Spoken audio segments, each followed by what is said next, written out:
Start. Hey guys, Success Chamber is back again. We haven't interacted for a long period of time, and I will take this opportunity to discuss with you the important questions that may be asked inside the personal interview.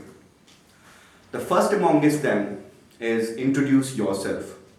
Now, there are some of the points that you should always keep in your mind while you are actually introducing yourself. The first among them is that you should actually focus on your interest areas, your hobbies. Indirectly, you should try to convince them that you are actually a suitable candidate for MBA.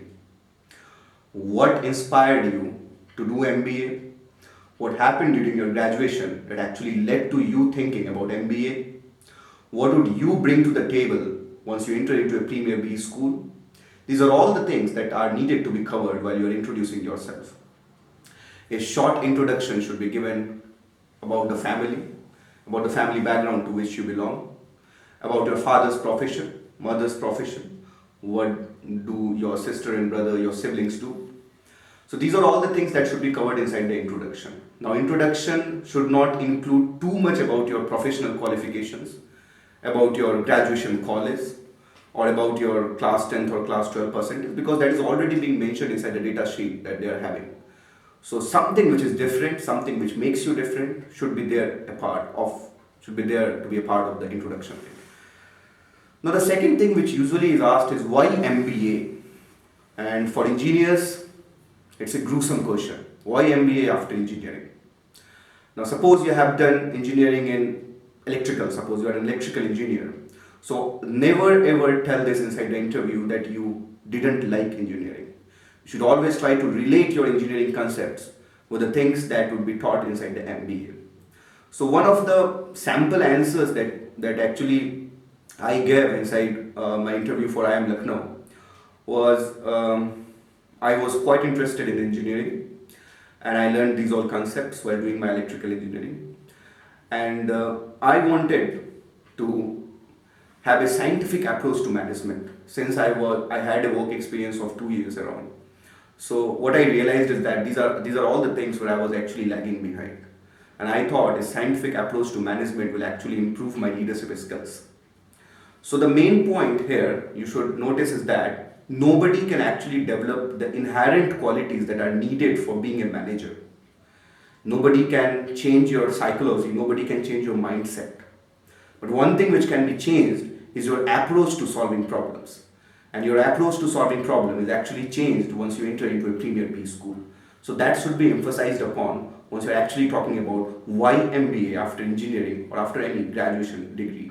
So that is very important. And never ever say that you were not interested in your graduation subject and that's why you opted for MBA.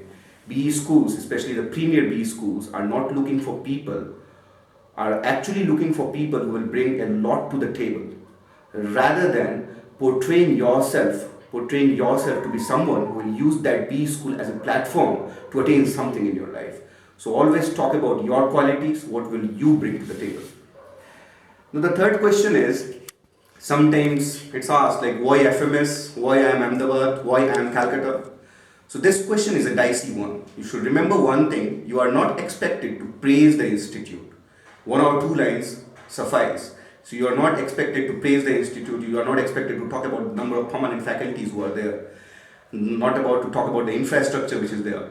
You are actually expected to talk about your own qualities and what makes you a suitable candidate for a particular B school. So that should always be kept in mind. You should always try to convince the interviewer that you have these qualities with you, and with the help of an MBA from a particular institute, these qualities will get refined and you will become a better person and a better manager as a whole. Now the next thing is talking about the strengths and weaknesses. Now most of the times people usually commit this mistake that they actually talk about something as their weakness, which is not actually a weakness. Okay, so if suppose I am a person who invests a lot of time on social media, that's not actually a weakness. Okay, that's a problem with your routine. So suppose talking about me, if I have to talk about one of the weaknesses that I had at that point of time was that I was very introvert. I was not able to interact with strangers. So that was one sort of a weakness. And at the same time, while you are discussing your weakness, you should mention the things that you are actually doing to overcome that weakness. Like when I started coming out of my comfort zone, I started even like going to a roadside chai wala, and I started striking conversation with him. So that was something which I actually did at a small level, so as to make myself an ambivert person rather than to be an introvert person.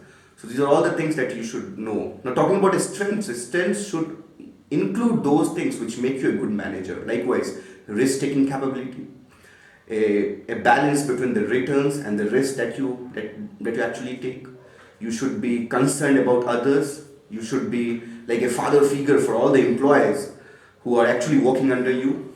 You should be ready to sacrifice at the cost of others. So these are all the things. You should be a very good team player. So these are all the things that should be emphasized with the help of instances. Instances means examples that you should take out of your own life in order to prove that you are a good manager and you have all these qualities with you. The next thing which is asked, that was asked to me inside most of the Premier B School interviews was, where do you see yourself in the short run and the long run? So suppose you are actually planning to take finance, so you should be well versed with all the positions which are being offered by companies inside these Premier B schools. So you should go through their placement report, you should see the positions and the responsibilities given by these companies, and then you should talk about that. Suppose you want to become a CFO of a company, that you cannot become in 2 or 3 years unless or until you have a startup of your own. So that's one thing that you should always emphasize upon. Talk in a way that actually seems to be very much like you have actually gone through all those things. So that actually goes a long way for securing a seat inside any Premier B school. Now there are many instances where the candidates are asked that give one instance in life where you have converted your failure into success. So just write down your entire life on some 5 or 6 sheets of paper and read it. Once you write it down, you read it and you will find there were many instances where you failed and you actually converted them into success. So that's the basic exercise that you should do. Write down your entire life in 5 to 6 pages and read it, and you will find all your strengths, all your weakness, instances where you showed leadership capabilities, instances where you failed but still overcome that. So these B schools are not actually looking for extravagant profile. They're actually looking for people who can manage failures well. So that is one of the biggest qualities that a great manager or a good manager should have. Risk-taking ability, suffering at the cost of others, guiding others, motivating others. These are some of the qualities which are very important for you. So this was all about, we shall be trying to cover more questions in the next videos to come. Stay tuned to Success Chamber. We shall be back again. You can post your queries to me. This is Rishikesh on this side. Thank you. Thanks a lot.